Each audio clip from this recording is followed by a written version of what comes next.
Hello everyone, our today's topic is packaging of DNA. Packaging या शब्दामध्येच आपल्याला समजलं असेल की डीएनए ला काय करायचं आहे, पॅक करायचं आहे. म्हणजे एक न्यूक्लियस असतो सेलच्या आतमध्ये, त्या न्यूक्लियस मध्ये काय करणार आहोत आपण, डीएनए पॅक कसा झालेला असतो तो काय करणार आहोत, स्टडी करणार आहोत. आता पॅक झालेला असतो का असतो, कारण डीएनए ची साईज ही खूप मोठी असते, त्यामुळे त्याला आपण व्यवस्थित काय करतो, न्यूक्लियस मध्ये काय करणार आहे, पॅक करणार आहे. तो कसा पॅक झालेला असणार तेच आपण काय करणार पाहणार आहोत. The length of double helix molecule of DNA in mammalian cell is 2.2 metre. एका मॅमलची सेल म्हणजे एका मॅमेलिया क्लास मधल्या कोणत्याही ऑर्गॅनिझमची जर सेल घेतली तर त्या सेलमध्ये जवळपास आपल्याला 2.2 मीटर लांबीचा काय मिळतो, double helix molecule of DNA मिळतो. डबल हेलिक्स स्ट्रक्चर काय असते हे आपण 11th क्लासमध्ये पाहिलेलं आहे. डीएनएचं स्ट्रक्चर जेव्हा आपण पाहिलं होतं त्याच्यामध्ये सपोज 2 स्ट्रँड असतात डीएनएचे आणि ते एकमेकांच्या भोवताल इमॅजिनरी ऍक्सिस मध्ये काय झालेले असतात, कॉइल झालेले असतात. अशा प्रकारे ठीक आहे. अशा प्रकारचा डीएनएचा डबल हेलिक्स मॉलिक्यूल असतो ज्याच्यामध्ये खूप साऱ्या काय असतात, अशा millions thousands of base pair present असतात. ठीक आहे, नायट्रोजनस बेसेस ज्याला आपण म्हणतो. तर काय सांगितलं, length of double helix molecule of DNA in mammalian cell is 2.2 metre. मॅमलच्या सेलमध्ये जर याची लेंथ घेतली तर हे किती राहते, 2.2 मीटर. म्हणजे जवळपास जर आपण याला सेंटीमीटर मध्ये सांगतो म्हटलं तर 220 सेंटीमीटर एवढ्या लांबीचा. म्हणजे जर याला फुटामध्ये सांगतो म्हटलं तर जवळपास 7 फीट लांबी. बरोबर आहे, 7 फीट लांबीचा जो डीएनए असतो तो जवळपास एका मॅमेलियन सेलची साईज असते 10 मायक्रॉन टू 100 मायक्रॉन. ठीक आहे. आता मायक्रॉन म्हणजे काय, मायक्रॉन हे खूप छोटा युनिट आहे. ठीक आहे, मायक्रॉन हे खूप छोटा युनिट आहे. मायक्रॉन म्हणजे ठीक आहे 10⁻⁻⁶ एवढा होतो. ठीक आहे, 10⁻⁻⁶ मीटर. ठीक आहे, म्हणजेच काय होणार ते 0.000 एवढा साईज असते सेलची मायक्रॉन मध्ये. आणि त्याच्यामध्ये आपल्याला कितीतरी 2 मीटरचा काय करायचा आहे, डीएनए त्याच्यामध्ये काय करायचं आपल्याला बसवायचा आहे. ठीक आहे, तर तो कशा प्रकारे बसतो ते आपण पाहणार आहोत. Length of double helix molecule of DNA mammalian cell किती आहे, 2.2 मीटर. त्यानंतर आपण सांगू शकतो the size, it is calculated by multiplying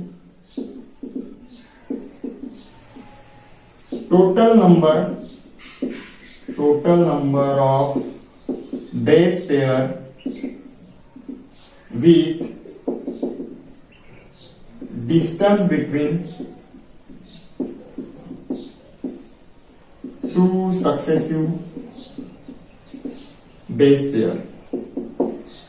आता हे जी लेंथ आहे डीएनए ची ही कशा प्रकारे कॅल्क्युलेट केलेली आहे की total number of base pair किती आहे. ठीक आहे, ही झाली एक बेस पेअर, 1 2 3 4 5 6 7 8 9 10 अशा किती बेस पेअर आहे. आणि जर सपोज आपण समजून घेतलं की कितीतरी 1000 बेस पेअर आहे, मग 1000 बेस पेअर असतील तर त्याला गुणीला काय करायचं आपल्याला, 2 बेस पेअर मधलं अंतर किती आहे. 2 बेस पेअर मध्ये जवळपास 3.7 अँगस्ट्रॉम एवढं अंतर असते. मग त्याला आपण 3.7 अँगस्ट्रॉम काय करणार, मल्टिप्लाय करणार, तेव्हा आपल्याला मिळते की डीएनए ची लांबी किती आहे, 2.2 मीटर एवढी आहे. ठीक आहे, तो आपला टॉपिक नाही आहे. सध्या आपण काय पाहत आहोत, डीएनएचं पॅकेजिंग पाहत आहोत. ठीक आहे, मग पॅकेजिंग मध्ये सांगितलं 2 मीटर एवढा काय असतो डीएनए असतो, तो आपण अशा प्रकारे कॅल्क्युलेट करतो त्याची लांबी. त्यानंतर the size of typical mammalian nucleus is 10⁻⁻⁶ metre. ठीक आहे, मॅमेलियन न्यूक्लियसची जर आपण काय पाहिली, साईज पाहिली तर ते असते 10⁻⁻⁶ मीटर. म्हणजे किती, जवळपास 0.00006 मीटर एवढी छोटी काय असते त्याची साईज असते न्यूक्लियसची. आणि त्याच्यामध्ये आपल्याला काय करायचं आहे, जवळपास 2 मीटर 2.25 मीटरचा काय करायचा आहे, त्याच्यामध्ये डीएनए आपल्याला ठेवायचा आहे. तर त्याच्यासाठी काय असते, डीएनए ला पॅक केलं जाते. ते पॅक कशा प्रकारे केलं जाते आपण ते काय करणार आहोत, स्टडी करणार आहोत. ठीक आहे, then how this much long DNA is fit into such a small nucleus. ठीक आहे. क्वेश्चन आहे मग एवढा मोठा डीएनए आपण एवढ्या छोट्या न्यूक्लियस मध्ये कशा प्रकारे ठेवणार. मग त्याच्यासाठी आपण सांगू शकतो it is therefore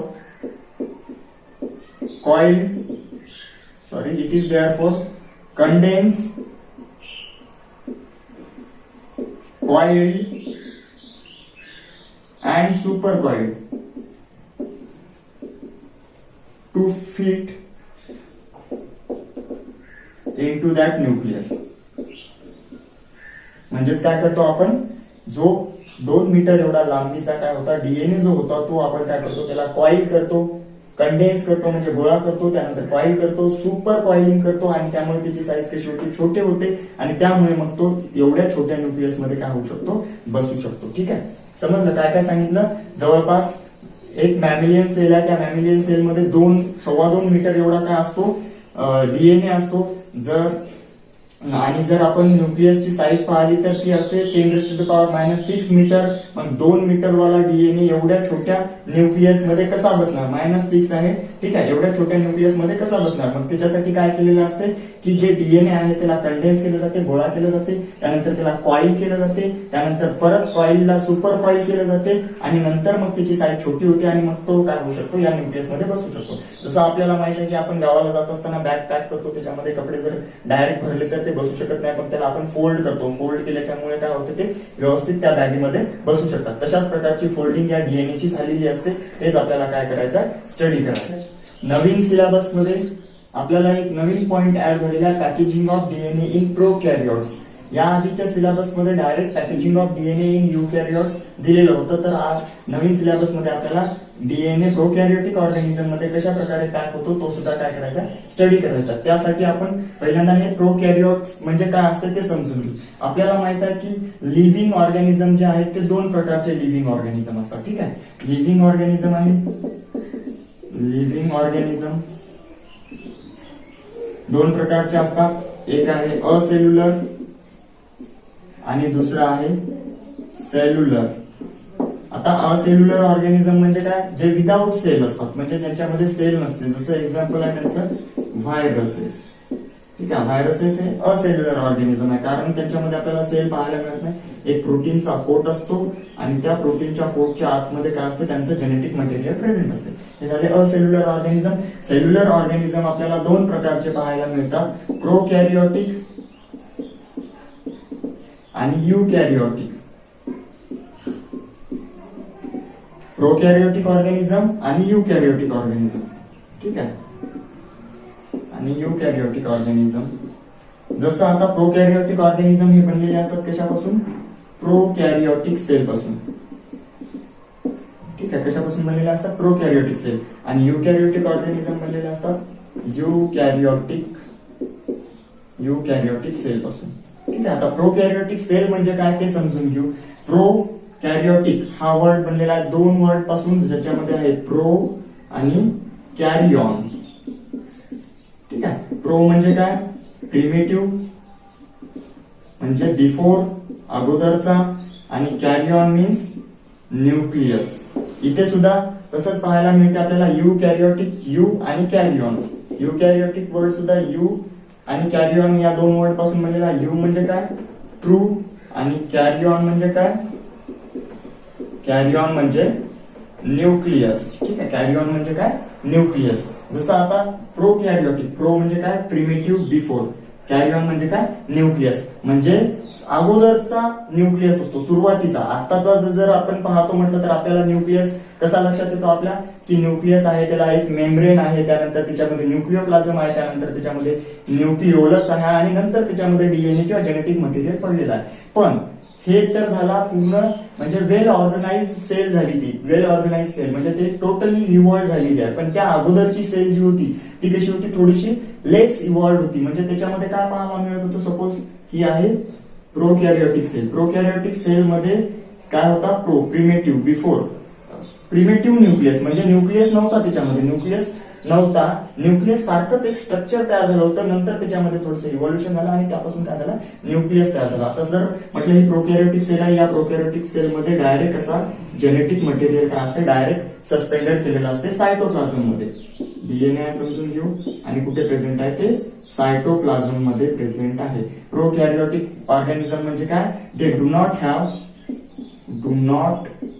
have membrane bound cell organelle. They do not have well organized nucleus.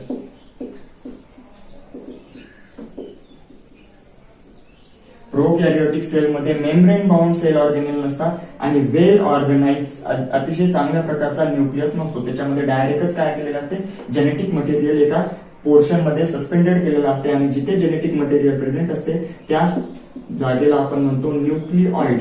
न्यूक्लिऑइड हा शब्द सुद्धा दोन शब्दापासून बनलेला आहे, न्यूक्लियस आणि ऑइड. न्यूक्लियस म्हणजे न्यूक्लियस, ऑइड म्हणजे काय, लाईक.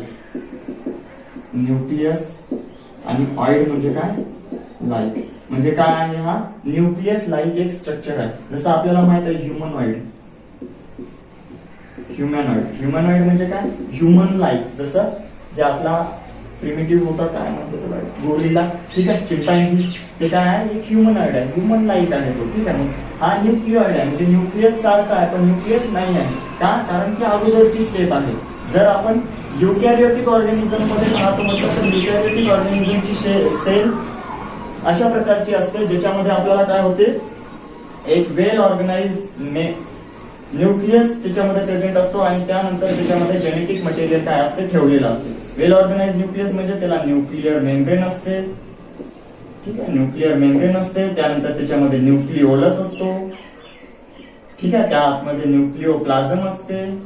न्यूक्लियसच्या आतमध्ये जे लिक्विड मटेरियल असते न्यूक्लिओप्लाझम, आणि त्यामध्ये काय असते, डीएनए किंवा जेनेटिक मटेरियल सस्पेंडेड असते. सोबतच त्याच्यामध्ये मेम्ब्रेन बाउंड सेल ऑर्गॅनिल असतात, म्हणजे अशा प्रकारचं एंडोप्लाझमिक रेटिक्युलम पाहायला मिळते. त्यानंतर अशा प्रकारच्या गोल्गी बॉडीज पाहायला मिळतात, व्हेसिकल्स पाहायला मिळतात, खूप सारे स्ट्रक्चर, मायटोकॉन्ड्रिया पाहायला मिळते. अशा प्रकारचं स्ट्रक्चर आपल्याला त्याच्यामध्ये पाहायला मिळते. अशा सेलला आपण युकॅरियोटिक सेल म्हणतो आणि युकॅरियोटिक सेल पासून जे ऑर्गॅनिझम बनलेले असतात त्यांना युकॅरियोटिक ऑर्गॅनिझम म्हणतो.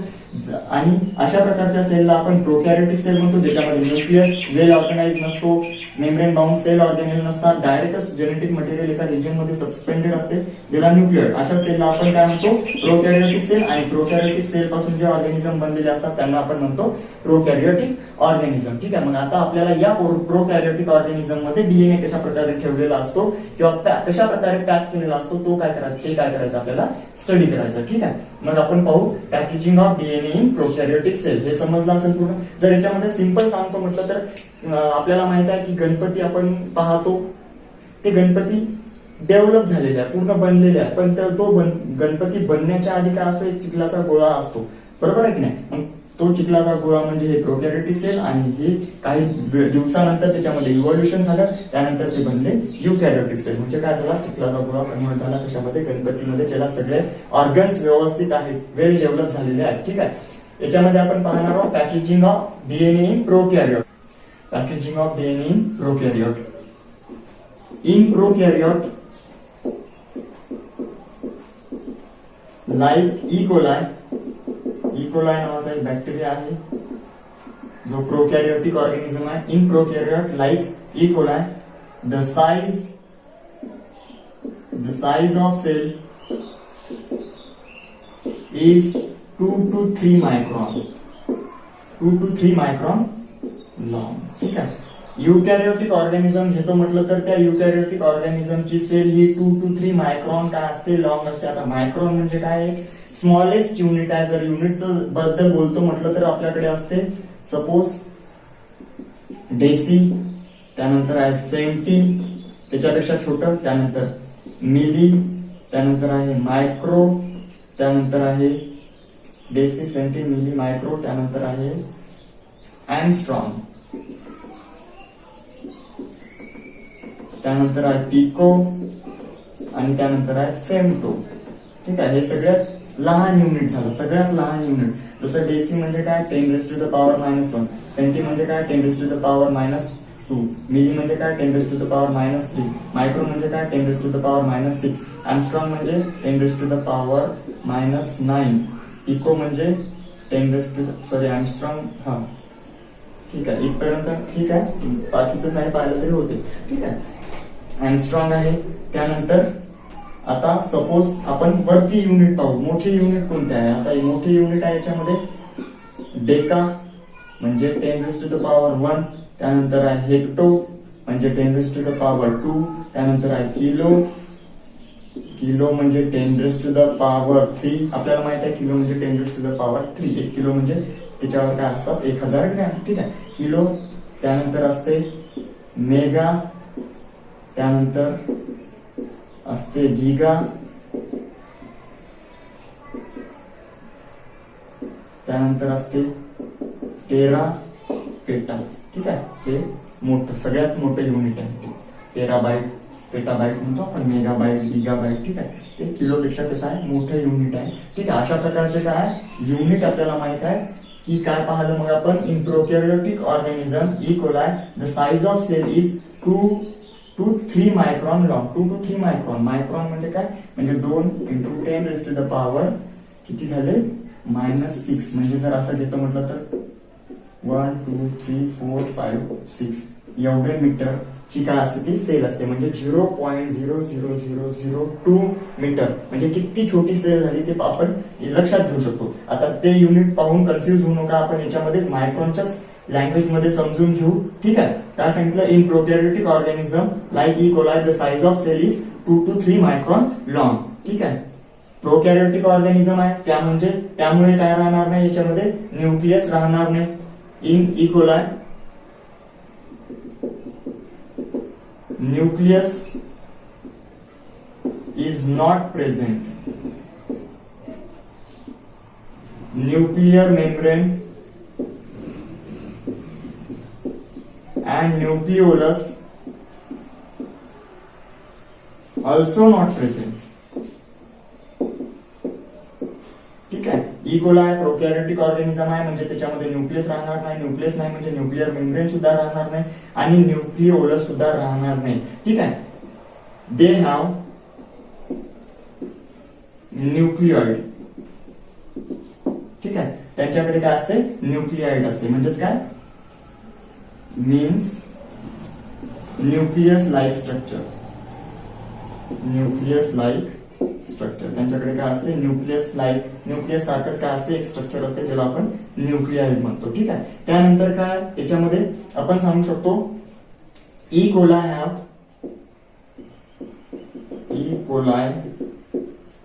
contain 1100 micron long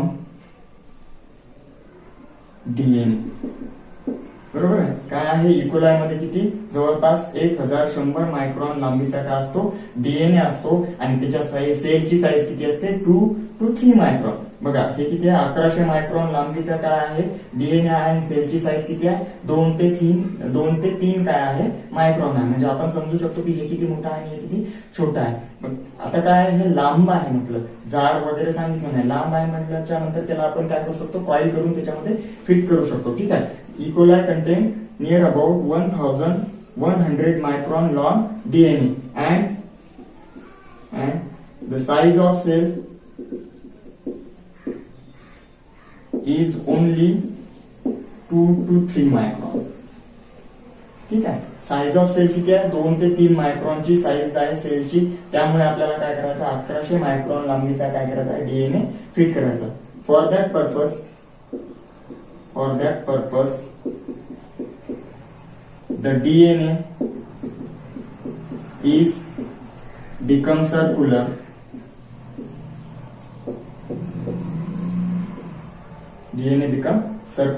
and reduce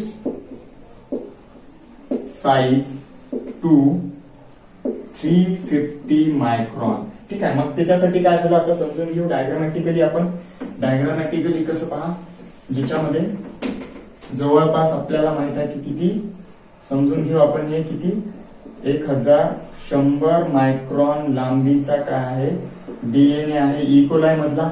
तर आपल्याला त्याला काय करायचं आहे एका छोट्याशा सेलमध्ये सपोज ही आहे 2 to 3 मायक्रॉन सेल, ठीक आहे. 2 to 3 मायक्रॉन सेल आहे. थोडासा मोठा अजून करून घ्या.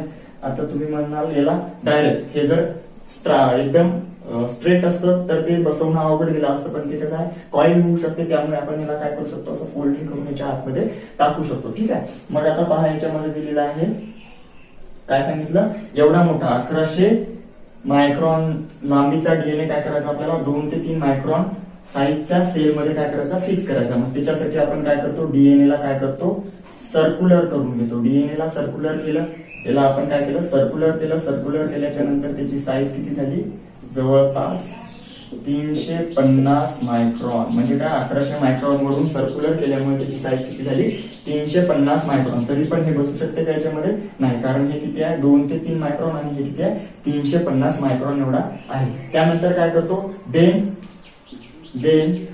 दिस सर्क्युलर डीएनए इज कॉइल्ड.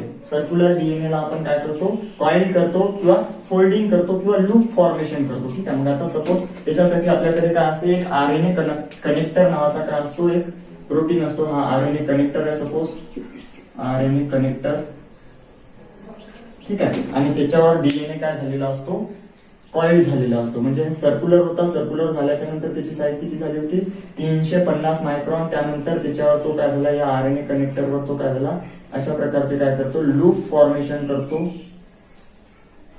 अशा प्रकारचे लूप फॉर्मेशन केलं. लूप फॉर्मेशन केल्याच्या नंतर त्याची जी साईज आहे ती काय झाली, कमी झाली.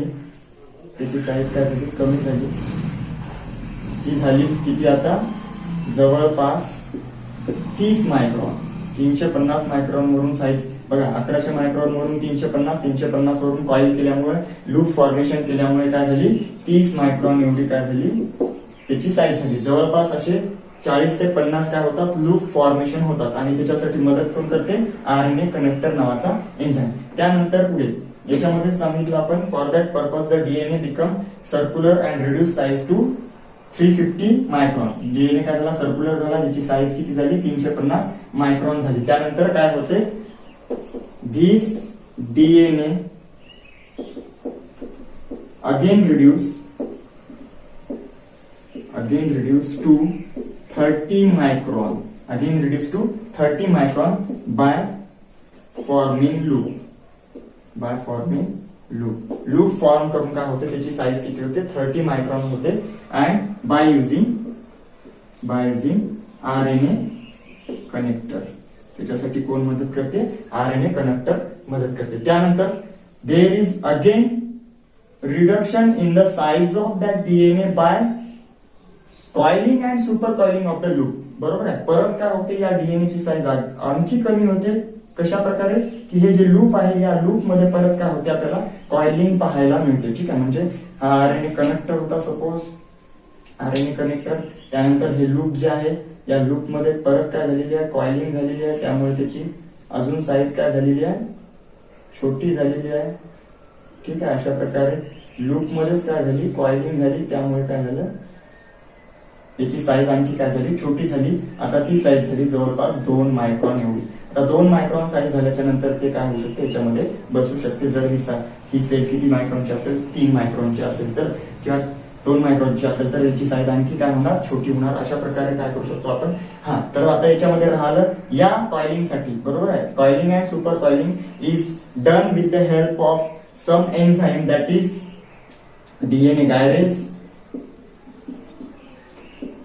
त्यानंतर आहे डीएनए टोपो आयसोमरेज 1 आणि आणखी एक एन्झाइम आहे histone like protein, HU. Histone like protein असतात जे काय करतात, त्याला कॉइलिंग साठी मदत करतात. आणि हे काय करतात, त्यांची कॉइलिंग मेंटेन ठेवतात. म्हणजे ते परत उकलले नाही पाहिजे, ती कॉइलिंग जशीच्या तशी राहिली पाहिजे, हे मेंटेन ठेवण्याचं काम काय करतात, हे एन्झाइम इथे करतात, ठीक आहे. अशा प्रकारे हे आपण समजून घेतलं. पॅकेजिंग ऑफ डीएनए सिंपल आहे. काय सांगितलं होतं, प्रोकॅरियोटिक ऑर्गॅनिझम घेतला, इकोलाय.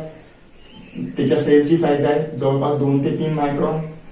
ठीक आहे. त्याच्यामध्ये न्यूक्लियस प्रेझेंट नसते कारण प्रोकॅरियोटिक ऑर्गॅनिझम आहे. त्याच्यामध्ये न्यूक्लिओइड प्रेझेंट असते. न्यूक्लिओइड म्हणजे काय, डीएनए जिथे ठेवलेला असतो त्या रिजनला आपण न्यूक्लिओइड म्हणतो. जवळपास ई कोलाई मध्ये किती, जवळपास 1100 मायक्रॉन लांबीचा काय असतो, डीएनए असतो आणि सेलची साईज किती असते, 2 ते 3 मायक्रॉन. ठीक आहे, 2 ते 3 मायक्रॉन आहे. तर मग काय केलं आपण, आता तेवढा मोठा डीएनए ठेवायचा आहे तर असं सर्व उचलला आणि असं याच्यामध्ये ठेवता येणार नाही. त्यासाठी आपण काय करतो, त्याला कंडेन्स करतो, जमा करतो. बरोबर आहे. जमा केल्याच्या नंतर त्याला कॉईल करतो, त्यानंतर सुपर कॉईल करतो आणि नंतर त्याच्यामध्ये काय करतो, फिट करतो. जसं मग काय केलं, एक लॉंग डीएनए होता 1100 मायक्रॉनचा, त्याला आपण काय केलं, सर्क्युलर फॉर्म मध्ये आणलं. तेव्हा त्याची साईज रिड्यूस झाली 1100 वरून 350 मायक्रॉन. त्यानंतर परत त्या सर्क्युलर डीएनए ला आपण एका आरएनए कनेक्टरच्या भोवताल काय केलं, कॉईल केलं. बरोबर आहे. कॉईल केल्यामुळे त्याची साईज आणखी रिड्यूस झाली, किती, 30 मायक्रॉन एवढी झाली. त्यानंतर हे जे कॉईल जे होते, जे लूप फॉर्म झाले होते, त्या लूपला परत आपण काय केलं, कॉइलिंग केलं. त्यामुळे आणखी त्याची साईज काय झाली, छोटी झाली, जवळपास 2 मायक्रॉन एवढी झाली. त्यापेक्षाही छोटी होऊ शकते आणि त्यामुळे मग तो काय झाला, इथे या छोट्याशा सेलमध्ये काय होऊ शकला, फिक्स होऊ शकला. त्यासाठी आपल्याला हेल्प केली कोणी, डीएनए गायरेज, डीएनए टोपोआयसोमेरेज 1 आणि हिस्टोन लाईक प्रोटीननं काय केली, मदत केली. इथे आपल्याला आरएनए कनेक्टरने काय केली, मदत केली. अशा प्रकारे हे झालं आपलं packaging of DNA. Next lecture मध्ये आपण पाहणार आहोत पॅकेजिंग ऑफ डीएनए इन युकॅरियोट. हे कशामध्ये पाहिलं, प्रोकॅरियोटिक ऑर्गॅनिझम मध्ये. सिंपल आहे, अवघड नाही आहे.